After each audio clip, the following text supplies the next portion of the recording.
somebody asked, how many churches are going and helping the people here. And he said they were the only one. And I was just like, what? Like, I've left feeling like our laws may be unjust. Feeling like we need reform, definitely.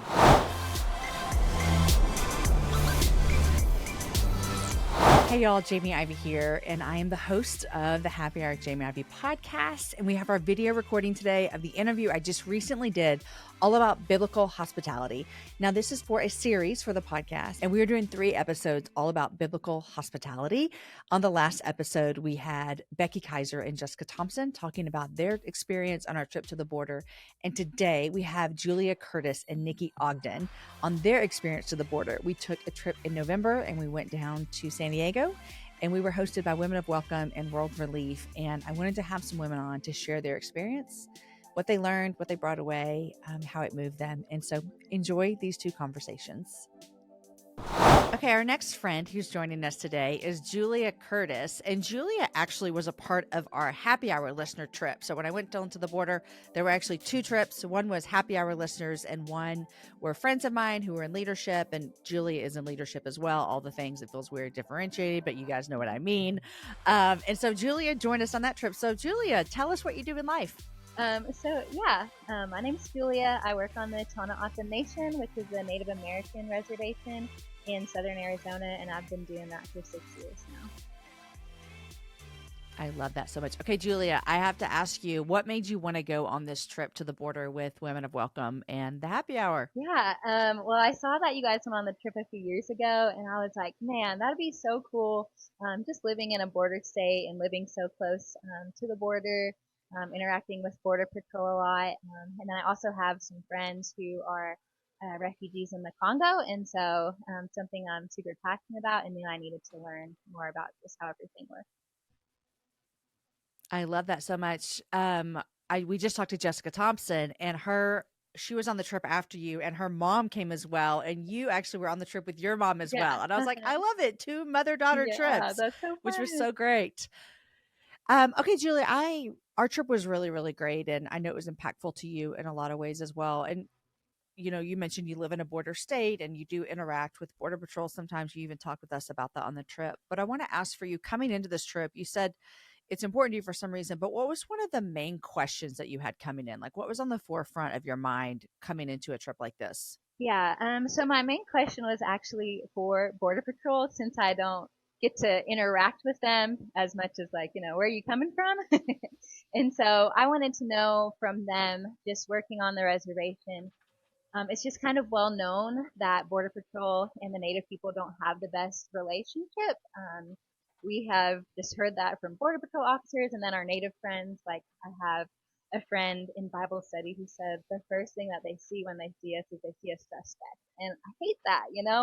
And so I wanted to ask the Border Patrol agent, as somebody who's outside of the situation but does the same thing, is there anything that we could do to better the relationship between Border Patrol and the people that live right there on the border? And so the officer was great. He told me about how I could talk to the border community liaison officer. So that's something I'm hoping to do with a few of my friends from Bible study, and just to pray. Honestly, it was really convicting talking to Border Patrol, because I think I can be so passionate about people who are oppressed. And I'm like, yes, we have to fight for them. But I did not realize that in the way that some of the Border Patrol officers are viewing the Native people as bad people just right off the bat, I was doing the same thing with Border Patrol agents.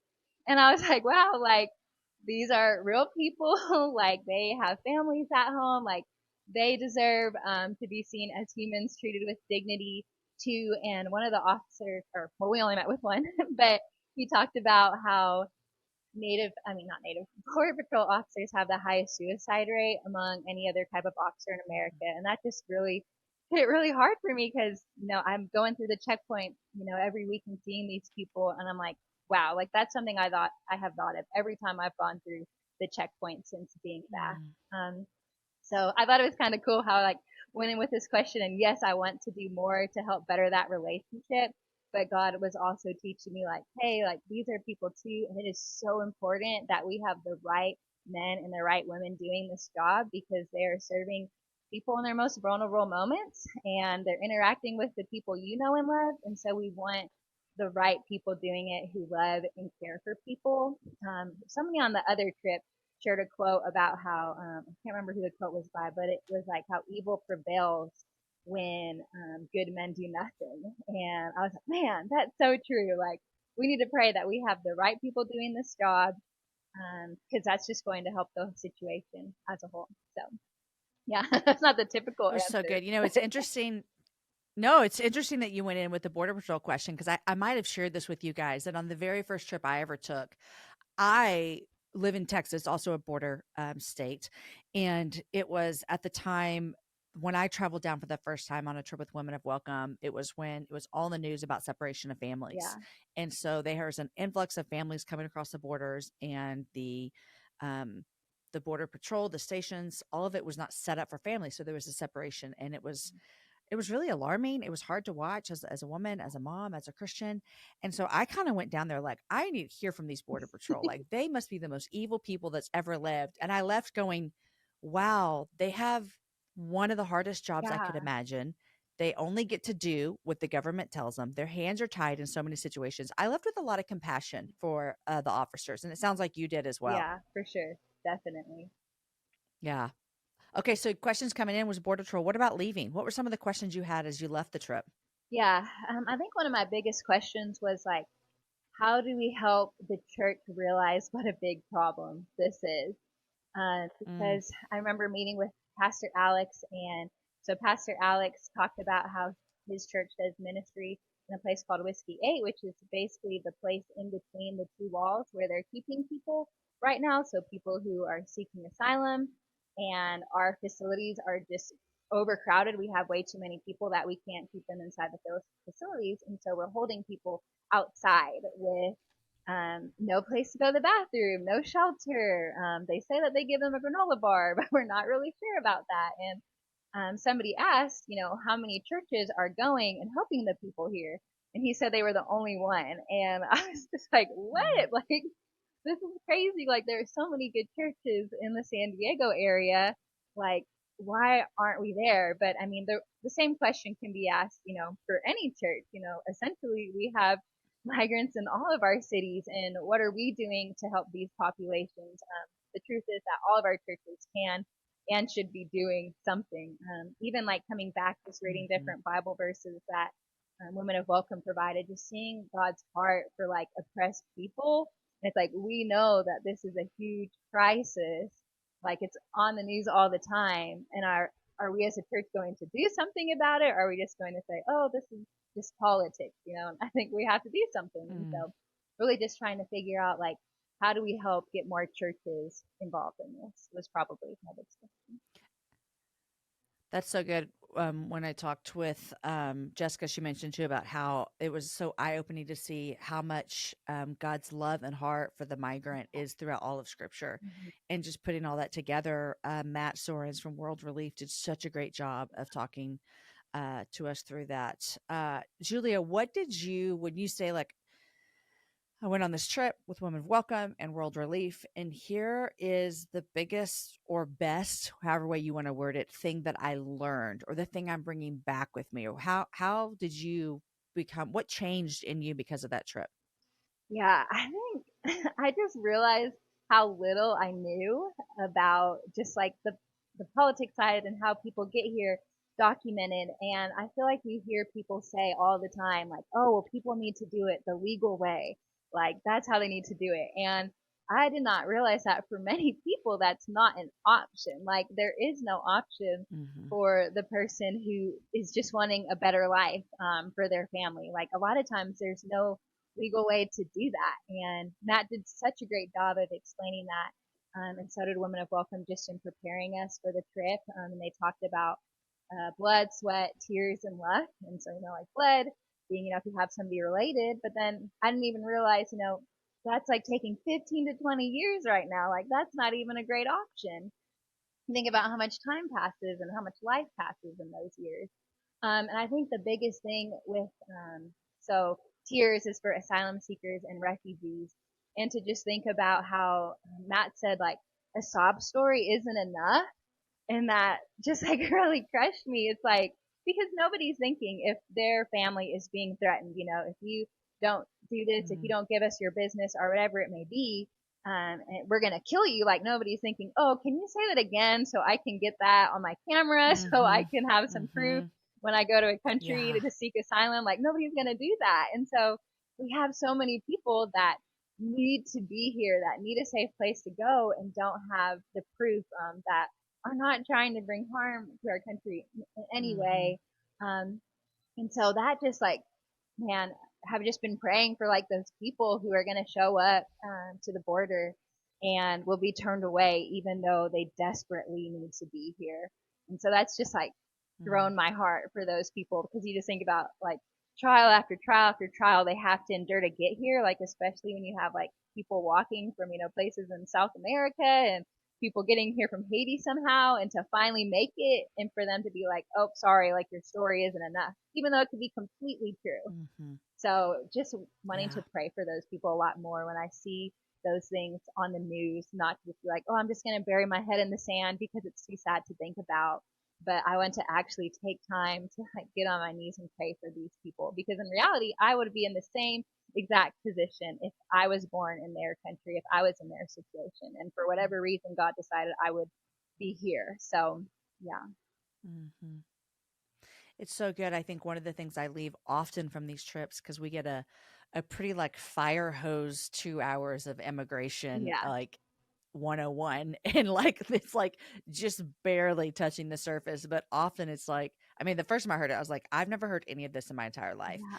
And now every time I hear it, I'm just like, wow, I didn't even catch that last time. And it just reminds me that it's so complex, and that we need to remember that when we watch the news, when we have conversations, is that there are really smart people who are working on immigration law, and it's still very complex and very hard. Like Right. it's not just black and white. And I think that is something that I remember leaving with after my first trip, is like, oh, this isn't a black and white issue. This Right. is not as easy or even as hard as people make it out. It's For it's sure. both different ways. So that's what I love.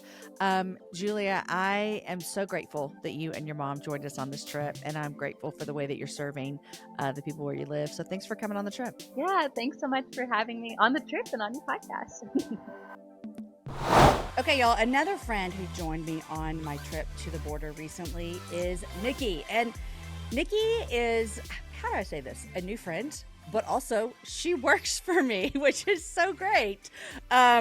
But Nikki joined us on the first part of the trip, as well as Julia that you just heard from. And so that was a great experience to have together. Nikki, welcome to the happy hour. Hey, it's fun to be on this side of things. It is fun for you to be on this side of things. Okay, tell everybody what you do in life. You do more than just work for me. So what do you do in life? And then what do you do for me? Okay, so I am a wife to a pastor. We planted a church in Orlando, Florida about 5 years ago. So we are doing that work. We have 3 kids that are busy with sports and all the things, make life fun. And then I am producing podcast shows, and happy hour is how I got started doing that. And so I just kind of do anything and everything you need, Jamie. So I'll book the guests, we'll move people around, just make sure everything gets published, all the fun stuff. I say Nikki is the one who makes the podcasts be. Mhm. It's like everything like is in order because of Nikki. And So so we try. here's what I've learned. This has nothing to do with our conversation today, but I've learned that you should do the things that you can do. And the thing that I can do best is talk to people, and Nikki does the thing that she can do best, and so it all makes it happen, which is also why I say, as a reminder, nothing you see publicly has been done by one person. There's Mhm. always a team, and the team is valuable. Okay, Nikki, you went to the border with me, and you were with our first group with Julia, and then Becky and Jessica, who you guys will hear from as well, were on the second group. And I just want to know for you, what was the first thing that drew you to this? Like, you saw the trip come up. Obviously, you work on this side of things, so you knew about Mhm. it. What made you think to yourself, I think I'd like to do this? Yeah, I mean, obviously immigration is kind of a hot topic in the news and media. And I do live like in Orlando, the west side of Orlando. And so we have a very diverse population here. And I have friends that I've celebrated with that have gotten their citizenship. I have friends that my husband has written letters for their green card status, so I have had touches with immigration, but I have never, kind of embarrassed to say this, I've never really have asked the story of immigration, of what brings people here, of why they need a pastor's letter for green card status, or even, what was their pathway to citizenship? How hard was that? And so, just kind of having the positive interactions with my neighbors, but then also seeing a very negative side of immigration on the news, was kind of causing an internal conflict in my heart, and it was stirring something, and I was growing kind of passionate about it, but with no knowledge, no real knowledge, to go with that passion. And so when I saw your emails, because I'm in your inbox, so when I saw the emails come through, and it was like, this isn't a mission trip. This isn't about what you're going to go and do. It's about you showing up and you learning. And I was like, oh my gosh, that's what I want to do. And I wanted to see it with my own eyes. Like, are these things that are happening in cycles like we see on the media, like, oh, there's a caravan coming, and that kind of seems to happen on cycles on the media? Or is this every day? What, is it as bad as they make it seem? Is it not that, all the things? I just had all the questions. And so to be able to go and put my feet on the ground and see it with my own eyes and to learn was really what drew me in. You and I both live in states, although I am a border state to Mexico. We both have governors who are outspoken about immigration in lots of ways. And so I think it is important for us to kind of understand what's happening in the smallest way that we possibly can. I would never say that I understand immigration, but I have put myself in situations where I can, see what's happening and be a part of what's happening, in ways of just getting that proximity, which is what the trip is. And I just want to say to people who are listening, you might be thinking, well, this is great, Nikki and Jamie, that you got to have proximity. Like, this is not what I can do. My life doesn't afford me the reality to head down to the border. And I just want to say, it's why I show up to do podcast interviews. Like, it's why I bring people on my show who are experts, because I want to expose you to things. And it's why I've been talking to Bree forever for the last couple of years about this stuff. And she has a great organization, which you're going to hear about, called Women of Welcome. But I love that. I love that so much that you were able to go and see. And I think I told everybody coming in, like, the first time I went to the border, and practically every time I go on these trips, I show up with a lot more questions, and I leave with even more questions. Like, I don't leave going, guys, I know the solution. I have got this figured out. I just leave with a lot more questions and compassion. And so you listed off a lot of questions that you had going in. But as you think about, flying into San Diego, heading over into Tijuana, what were some of the main things that you're like, here's the questions I have about immigration, about our border, about what's happening? What were some of those specifically? Yeah. Well, we've heard the term legal and illegal, right? And I wanted to know what that really meant, because I tend to be a little bit of a rule follower, and so I have never understood, if there is a legal way, then why don't they just come legally? Like, why, if there really is nothing wrong, or if they're not trying to commit a crime, or if they're not, quote unquote bad, right? Like the bad guys, then why aren't they just doing it legally? Because that's truthfully the narrative that I've heard. Like, oh, I don't care if they're here, they just need to do it legally, so I wanted to know what that meant. And why, what drives people to do that. I would say that's probably the main question. And then, there's been a lot of talk about the wall, and is the wall being built? Is it not being built? Who's it being built by? Is it really that bad? Is it not? People are just coming through it. They're coming over it. All that. I was like, what is this wall? Like, I didn't know, and so I wanted to, try to understand the wall for protection and also for receiving. Those are two big things that I think a lot of people would have questions about. And I think that there's this tension inside of us, like you said, like, I want people to just do what's right, like, just do the right way. And I think that narrative is not necessarily bad, like, just follow the rules, guys, and where everyone gets along. I would like to ask you this, even though neither one of us are experts. How did you leave from, you went in with this question of like, okay, explain to me legal and illegal. If people just do it the legal way, everyone will be happy. And I'm not asking you to give me immigration 101 on laws, but how did you feel after that? You had that question going in. How'd you leave about that question? I left feeling like our laws may be unjust, feeling like we need reform, definitely. We have the entire civil rights movement of people that were breaking unjust laws. And I'm not calling for unlawlessness, but are we holding tighter as sinful countries' man-made laws, or are we holding tight the people of God? Yeah. And I think that that's a tension that Women of Welcome and World Relief lets you really sit in. It's a tension I'm very uncomfortable in, but it's a tension that I think as believers in Christ, we need to be able to confront. When you said that, it gets me teary-eyed, and I saw that it got you a little teary-eyed too. And I think it's because on one hand, we have the laws. Here's the law. And on the other hand, you and I went and sat with people who are doing the best that they can, and they want to follow the law. They want to do Yeah. what's right, and yet they can't. And I think that's where that tension comes for us. And they can't because of the one thing that none of us have control over, and it's where we're born. And that's just, why would we be greedy with such a blessing of God placing us right here in a country where we have opportunity, we have education, we have protection, we have rights, we have a voice, we have hope and a future for our kids, and someone else was born somewhere where those things are not true. Yeah. I've been thinking about this a lot, and I had this conversation with Matt Sorens and Bree Stensrud, who you'll also hear from in an episode.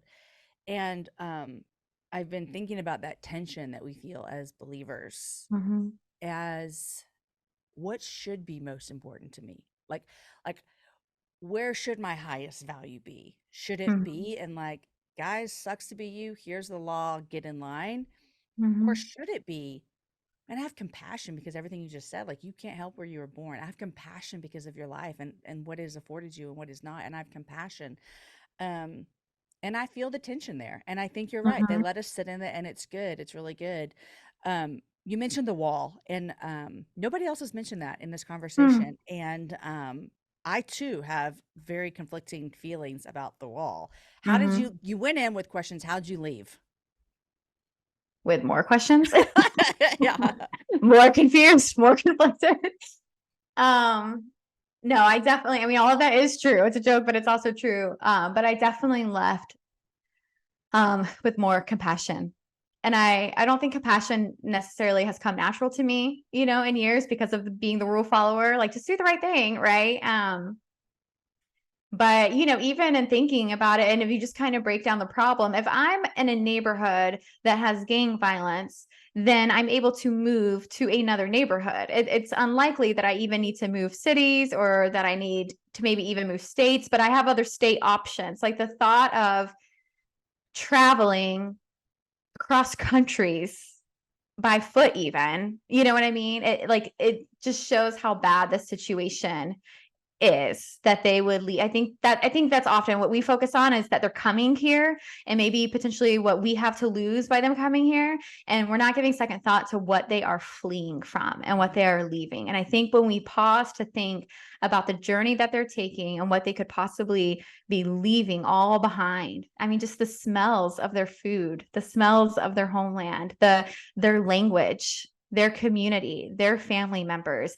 I remember when my parents sold my childhood home, how sad I was. And I had my own home and I had my own family, but it was because it was home. And so no matter how bad it may be, it is their home. And there's a grief that they have to go through and leaving that. And so imagine going through the grief of having to say, enough is enough, we can't do this anymore, and then traveling to a place where they know that they may not be welcomed to. And I think when you pause to think of the journey, then you can't help but to be compassionate. It's so good. It's so good. I would love to know, for you coming home, I know there was a specific, and I could be assuming here, there was a specific kind of conversation that was had about a woman and an organization doing great work in San Diego with helping people with their path to citizenship that I felt like you was really moved by. And so I would love to hear from you, have you had any meaningful conversations, or how has it impacted you on your way home? And is there any way that you foresee life looking different for you guys because of this trip? Yeah. I mean, it has to look different, right? Like there's conversations, like I said before at the beginning of the interview, I have the people in my life, but I've never stopped to like have the conversations or to ask the questions, and so now I have to do that. I have to take away something and it has to be different. But yeah, as you mentioned, the conversation, we were at a church in San Diego and they were talking about this nonprofit organization that the church started called Pathway to Citizenship. And I learned that you can go through a course in the Department of Justice to get accreditation to, in short, give legal counsel and advice, because we learned that there's a lot of fraud in it, right? And so we heard stories of that, of people saying, oh yeah, like I'm going to take you here for this amount of money, and then dropping them off in the middle of a jungle, or they're coming to the States and they got approved to seek asylum, but then they have to go through a court process. And then they're paying these people for maybe an ad that they found in a paper or on a, little yard sign at an intersection, immigration lawyer, and they're paying these people money and then they're not getting anywhere with it, So there's a lot of fraud on people who are very, very vulnerable. And so this nonprofit organization is able to offer legal counsel and legal advice to get them to the process of court. And then obviously there's a lawyer and stuff that does that. And that just really was like, I don't know, got my wheels turning, got my heart pumping. I have a friend that jokes with me that I always want to be all the things. And I'm like, well, you only have one life to live, so why not? But in 2020, I told my cousin, who's a lawyer, a corporate lawyer, I told him, yeah, I thought about going back to law school. He's like, you're not going back to law school. And it's like, obviously I'm not, but I just thought it was really interesting that like 20 years ago, I was talking to him about like, yeah, but like, I would want to do like pro bono work and I'd want to, and he's like, you're crazy, but then 3 years later, I like hear this opportunity and it just lit a fire. So then I came back home. I went to church. A friend of mine that just got her green card status, we just celebrated that with her a couple of weeks ago. So she's able to work here now. She has been interning at some places to try to get some experience and whatnot, but now she gets to be paid, which is huge for her family. And she saw my Instagram and saw that I went on the trip. And so I was like, hey, I learned about this thing, explained what I just explained here. And as I was explaining it, she got tears in her eyes. And I was like, do you think that that's something that, would be of value to the community here? And she's like, I am so happy to hear you talking about this. And she's like, you have no idea how hard it is. And she's like, yes, it would be of value. And then another friend kind of overheard us. We were just in the church lobby and she was like, hey, will you keep me in the loop on this? Like, I'm interested in this. And I was like, okay. So we're going to let the holidays pass and at the beginning of the new year, kind of start a round table discussion of how we can help our, neighbors seek a legal pathway to citizenship that is and honesty and truth and without fraud. I love hearing that. And I think that everyone comes home from experiences and feels different things. And the Lord prompts them to do different things with their life. And I remember you told me that. And I just thought this is so beautiful because you already have people in your community who know this is a need. And you have an opportunity in a way. Your husband's a pastor, you have a church, you have all these things that could actually walk alongside and do this. And so it's really beautiful. Nikki, I'm so glad that you went to San Diego and Tijuana with us. Thank you for inviting me. I'm so glad that you were able to join us. And thanks for sharing your story today on the Happy Hour. Thanks, Jamie. Hey friends, I hope you loved this conversation as much as I did. To make sure that you never miss any of the Happy Hour conversations, go ahead and hit the subscribe button below to make sure you're notified every time we release a new episode. And if you want more content today, click on those videos over there. I think you're going to like them just as much as you like the one today.